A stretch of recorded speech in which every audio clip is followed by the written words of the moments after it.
Welcome to the Illikus channel. This is class number 19. In the second discourse over here, this one is called the Discourse of Oteh Erka Salma. This is the second discourse in the book Peshash Ekdimu 5672. We're holding chapter 8, and we're trying to figure out the nature of the world of Atzilus.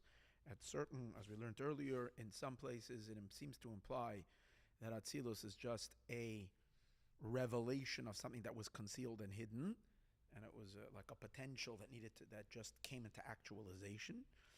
And as he brings from the book the Mareches, and I mentioned in yesterday's class that I'm going to check up who the Mareches is. And guess what? I don't know who the Mareches is because it is not known who the Mareches is. It's an early Kabbalistic book, a book of Kabbalah attributed to the time of the 13th century, like after the Rajba, around that time. But it is not known who it is, yet it is a very reliable book. It has a pirush from Rabbi Yehuda, from the Chayat. Chayat means a great Kabbalist who was known to be the tailor. He has a commentary on it, but we don't know who the Mareches is. The full book is called Mareches Elokim. In any case, regarding, he writes that Atzilus is nothing new. It's just a revelation of something that was there already. And it's just, and that's what emanation means. But on the other hand, we were learning how it's all yesh me'ayin, that Atzilus is so nothing, it doesn't, and therefore it doesn't pre-exist in its source. So it's a direct conflict and contradiction. So in order to resolve this, the proposal that we mentioned yesterday that he's going to propose, which we are beginning to develop right now, is perhaps we can differentiate between the vessels of Atzilus and the lights and the energies. Because we know the world of Atzilus, the sphirot, the attributes are made up of oiros and kalim, lights and vessels. So the vessels he's going to propose are far more defined. And as because they're far more defined, that we cannot say that those definitions pre-exist in the Ein Sof. And on that we will apply the concept that they are brought about yesh me'ayin, something from nothing, and they are in a state of Ein Aroch, where their means utterly insignificant to the Or Ein Sof. However, the energies, the soul, not the body, the soul that flows in Atzilus, perhaps that's a continuation of the Or Ein Sof. That's kind of where he wants to resolve. And as I mentioned to you, that I think in the conclusion of the next discourse, he's going to refute this, and he's going to add and give a much deeper explanation on how this all works. So let's see.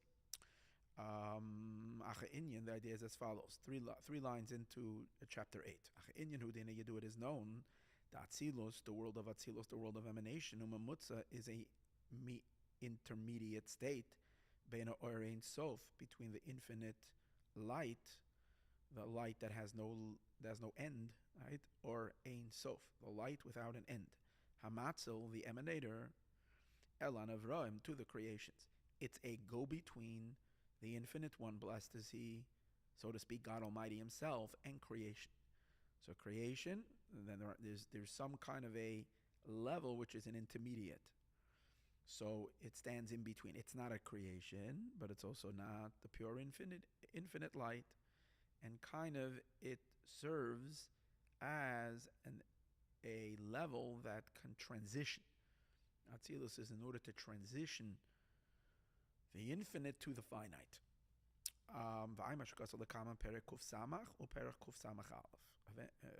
You should look eventually in chapter 160 and 161.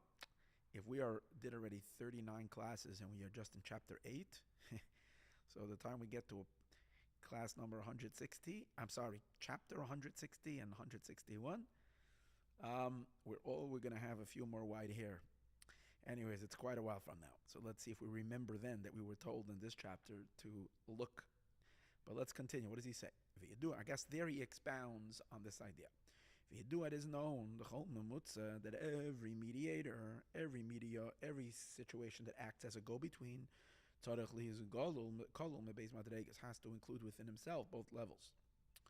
And if so, that means, just in simple words, if you're going to call to act as a translator between two parties, then the translator needs to speak both languages. That's the simplest example. An interpreter needs to be able to speak both languages.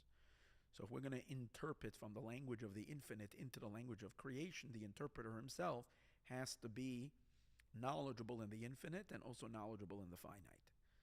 So there has to be a side of Atzilus, which serves as the interpreter, as the transitioning point.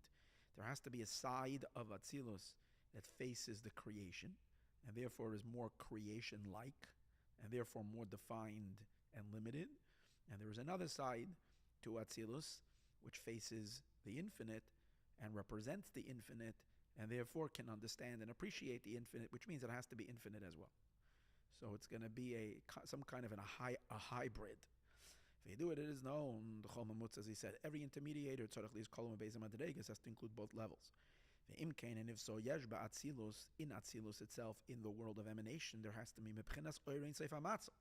there has to be representation of the infinite. So therefore, in Atzilus, there has to be a presence of the light without an end, literal. Hamatzel, the emanator. It has to still be connected to infinity. But if it's going to translate and transmit and transition to creation, so it needs to also have a creation side to it. And what are they? What are these two elements in Atzilus? And they are the lights and the vessels of Atzilus. The vessels, the containers, are containers, so they're more like creation. And the energy is more like the infinite. And he's going to explain. So now he's going to bring proof from sources that the vessels of Atzilus are finite. They are at least to some degree finite, and therefore have the attributes of creation, in the finitude of the creation. Because the vessels of the world of Atzilus, when he says the vessels, what does he mean? There are 10 sephiros and the 10 attributes. Each one has a vessel, a container. Just like in our powers that we have in our human experience. Remember, we spoke about this in the beginning. So what do we have? We have intelligence and emotions, and each one of these, the intellect and the emotions, is experienced both as energy and in a vessel. We understand that the power of intelligence is really a power of the soul, but at the same time, it takes place in a certain part of the body, which is the brain. Remember, we discussed the gray matter of the brain is the vessel. And within the brain itself, there's the right side of the brain, which is the biology, if you may say, the makeup, chemistry of the right side of the brain is made up different. The molecular structure is made up different than in the left side of the brain. So that's the vessels, and then the heart is where the emotions take place. It's a different type of material in the brain. So the same is also in Atzilus. Over there, obviously, we're not talking about physicality. We're still way, way, way, way above. Even the attributes, even the vessels are called divine. So they're higher than any type of spirituality we can even begin to imagine. Than the most abstract spirituality we can even begin to imagine. However, they're still considered vessels. And in that they're called vessels and containers, that means that they have definition and limitation. And in that way, they are similar to actual creations. As he says, but on the other hand, in these vessels flow the life force. And the life force of it is the pure infinite light of God. And that's called the lights. For behold, the vessels of the world of Atzilus are in a state of limitation. He doesn't say they are limited, and soon we're going to see how much he removes limitation from these vessels. But says they are bibchinas gvul. They are like limited. They have some connotation, so to speak, of limitation. As it says in the Holy Book, called the Holy Service of Avodas HaKodesh, which is a classic Kabbalistic book by Rabbi ben Gabbai. So he writes over there, he lived. Rameir ben Gabai was, I think, lived in the 1400s. I think he was pre-Arizal. So in the 1400s, which would mean in the 15th century. If you're going to say,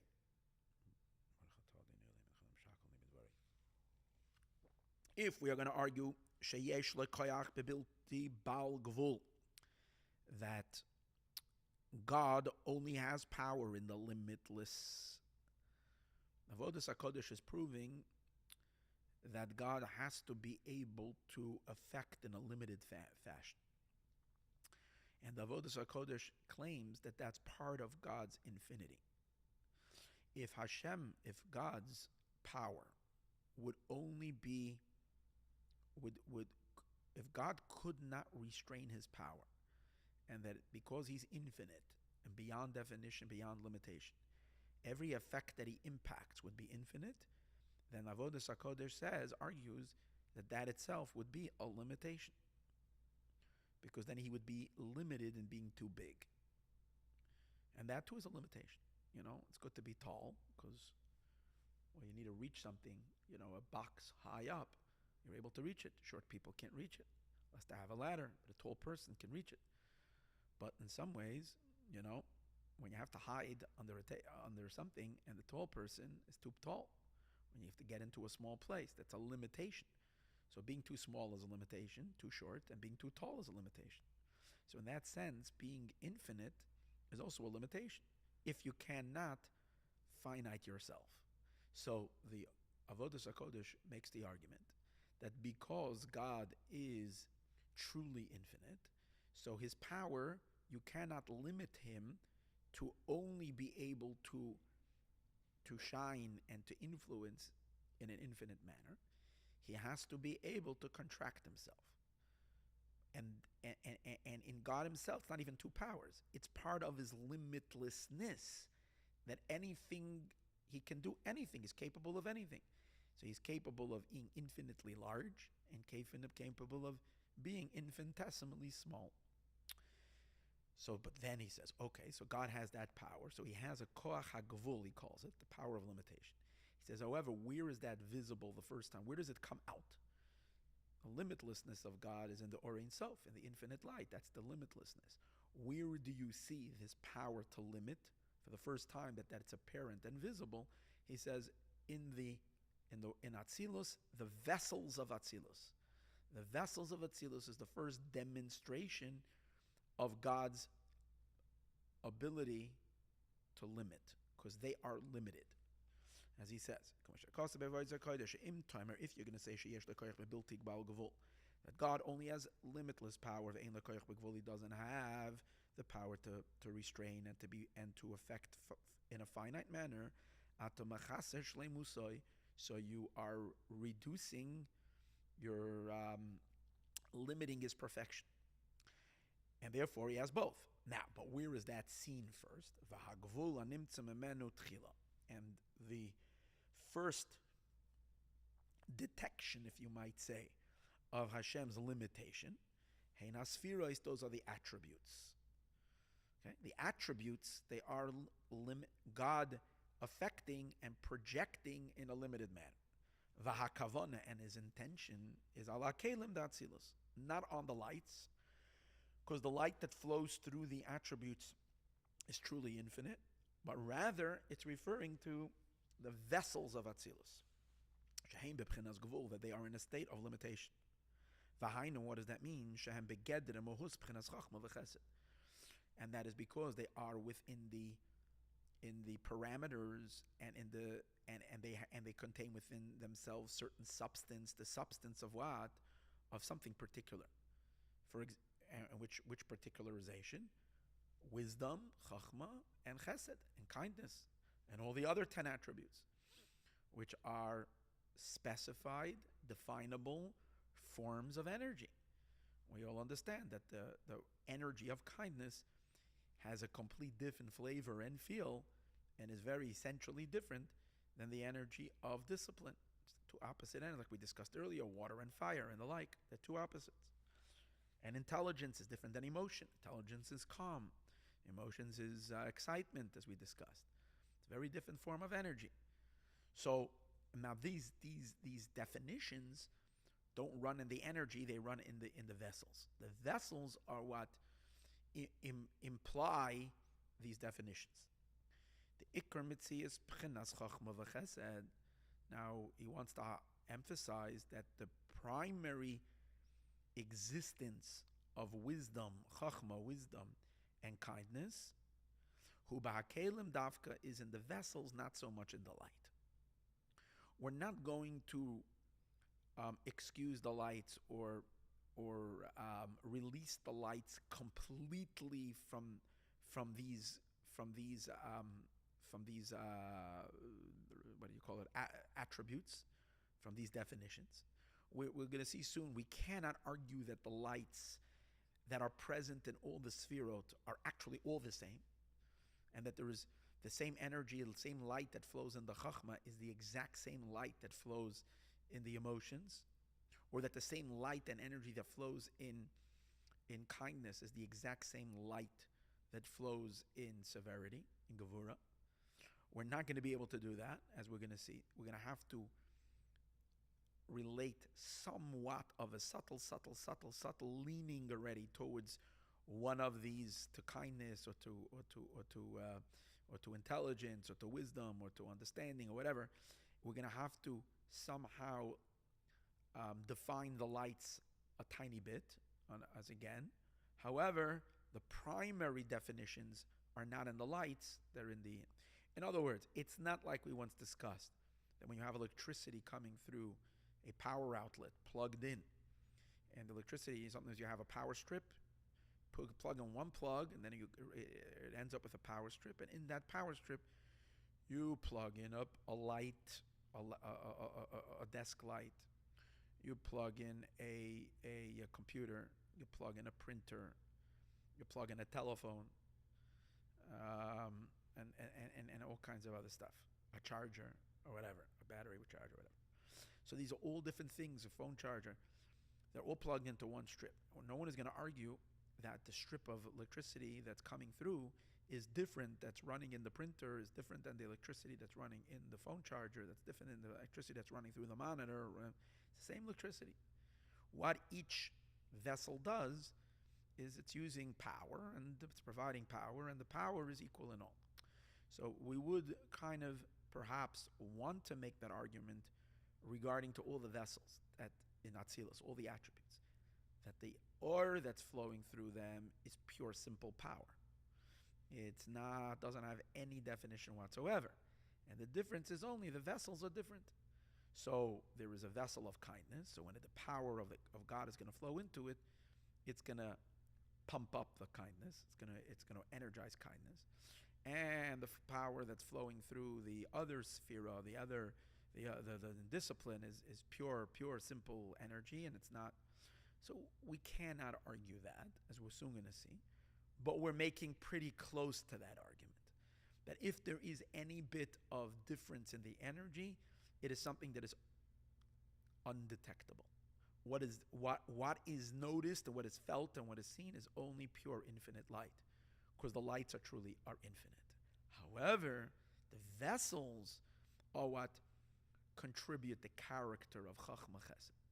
So I'm making sure that we don't make the mistake of completely absolving the lights from any bit of leaning, of any tiniest something of already definition. We can't remove that completely, as we will later discuss, but we have to understand that the primary definitions that there are in the vessels and not in the light. That's what he's saying over here. The Ikar Mitzias Pchenas Chachma. He's not saying totally, but the primary force of existence of Chachma, of wisdom, of Chesed and kindness, Hu ba'Hakelim Dafka, is in the vessels. V'gam yesh hagbala. So that's a limitation. That's already a limitation. Because when you're defining something to be this, then it's this and not that. And that means it's limited. It's no more the super cool infinite light of God that can produce anything. Now it can only function in kindness. It's not capable of being tough. It can only be soft and kind, right? And the energy of Gevura is only capable of being tough, and it's not possible for it to be soft and nice. So that's one limitation. But now there's another point. The limitations of the vessels go even further. There is also a limitation in their expansion, meaning how much kindness. There's a limit to the kindness as a measure. How much? So before we spoke in quality, and now we're speaking somewhat like in quantity. How much kindness, how much intelligence. Now, even though he's going to explain that in Atzilus, really the kindness is infinite, is literally without an end kindness, and the intelligence is infinite intelligence, and so is with all the attributes, they're all infinite. However, yes, that's true, that these are infinite powers. In their line of work, in their field, they are infinite in their field. However, their power outside of themselves will come in a limited fashion. Meaning, their influence, once it leaves the world of Atzilus, the kindness of Atzilus is structured in a way that when it will extend itself outside of its own zone, its influence will not be infinite, it will be limited. And that limitation is not only because there is a limiting factor. Let's imagine some kind of a filter that limits the energy, that limits the infinite kindness and downgrades it and produces on the as it passes through the filter, it will produce finite kindness. And there are filters. I know that all exists, but the very fact that the energy allows itself to be filtered is a sign that it has within it already, in the energy itself, it has within it a susceptibility to limitation, which means in a sense that it too is limited, that it could be restrained, even if it's not its own restraint. But the fact that it could be restrained is a sign that there's a certain, let's put it this way, weakness in it, which means a limitation. So he's going to clarify this idea. In other words, in the powers of Atzilus themselves, because Atzilus is considered a world of divinity, and divine can't be limited, and that applies not only to the lights, it applies also to the vessels, because he is one with his lights, he's one with his vessels. Remember, we learned about that in one of the classes. So the vessels are unified with him, which means they are one with God, and God is limitless, and therefore every vessel and every container and every definition will be limitless in its power, but only in its own world, not when it exits its world and moves into the next world. It will then be actually restrained and limited. And that itself is a sign that even though we might not see its limitation, it is limited even when it is in Atzilus. Now that concept, there's also a limitation in their expansion. And as we know, it says,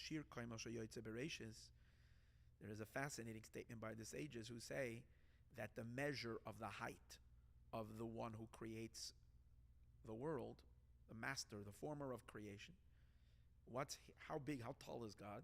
Say, how tall is the basketball player, right? This one, that one, they're hugely tall. And how tall is God? So the sages give a measurement. The sheer of the height of Yotzei Bereshis, of the one who creates the beginning, Reish Lamed Vav Alafim Revavos Parsais. So let's translate that. 236,000, okay? 236,000 Revavos Parsais times 10,000. Revavos is 10,000. So 236,000 times 10,000 parsa. Okay, so let's work our way over here. How much is a parsa? A parsa is 3.84 kilometers, which comes out to be about 2.5 miles. Okay? Everything in Judaism has arguments, but I'm giving you the middle ground. It's about 2.5 miles. One parsa. And we say that the size of the creator of the universe is 236,000 times 10,000 parsais, which would mean 2,360,000,000 parsa. So now, if we say it's 2.5 miles, so we have to double that. Basically, it would be the size of approximately 5 to 6 billion miles. Now, obviously, what in the world does that mean? But from here to the closest stars is a greater distance than that. So what the sages mean by it, I'm not exactly sure. Yotzei Bereishis, it's hard to know what this means. But this is a statement that the sages speak of. And where do they take this number? Who got God under a measuring tape and to be able to measure him? And obviously, as you can explain, we're not talking about God at all. But we'll see what that means. But we're talking about the force. The force. That's the underlying force of the cosmos. Okay? So what do we say? The size. So the sages derived it from Scripture. It says in the verse, in Pasuk, Gadol Adonenu v'rav koach. It's a verse in Psalms. We say it in davening every day. Gadol Adonenu, our master is great, v'rav koach, and he's abundant of power. So for some reason, the sages picked up that the word rav koach is the important number over here. That he's abundant of power. So they said, what's the gematria? They use gematria. What's the numeric value? So Rav Koach is 236. See, Rav is 202, 208, and then Koach is 28. So 208 plus 28 is 236. And so then that's 236. And then so they made it, I don't know where they got that number to make it times 10,000 Revavos, because Revavos, I guess, is the highest number that we count in Torah, which is 10,000. So 236,000, 10,000. And that's the size. Okay, but what do we see from here? He's not getting into this is not important. We're not going to start measuring this power here. But what we need to understand is that he says, so there is a measure. The sages give a measure. But he says, let's understand. Obviously, this doesn't apply to God, and it doesn't even apply to Atzilus. So let's, number one. If anything, it would apply to God, as God is an image of a man. How tall is the man? When God comes down to be in an image of a man, how tall is he? So they derive from the verse. So when is God as a man? God is called man when he lowers his energy down into the attributes of Atzilus, then he's a man. But now he is. So then we wouldn't be able to say that the attributes of Atzilus has a measure. But he says no. Atzilus, we have all kinds of proofs that we're going to see soon, is, as we said earlier, because since it's one with God, it's not possible for it to be limited. What this really means is that the man of Atzilus that's infinite, and his size is infinite, if we were to give him a size, obviously he's not physical, so he can't even give him a size, but if we were to imagine a size, it would be infinite, yet he projects a power of 2,360,000,000 parsa. Okay, the Yeshlema, we can say the shir v'hagbala zos, that this measure and this limitation, hu kemoi, is the effect of the man of Atzilus, the effect of him, kemoi shehu bibiyah, as he translates into the next world, into the world of Bria, Yetzir, and Asiyah. When the energy of Atzilus comes down into the world of Bria, it is in this number. But in Atzilus itself, and they're not in a state of a limit and a measure, in their expansion. And he's going to prove it, but we'll leave it for the next class, where we see that in Atzilus itself there is no limitation at all, but it's an effect outside. But that itself is a sign that even in Atzilus there is already some form of limitation. Stay tuned for the next class. Meanwhile, let Mashiach be here today.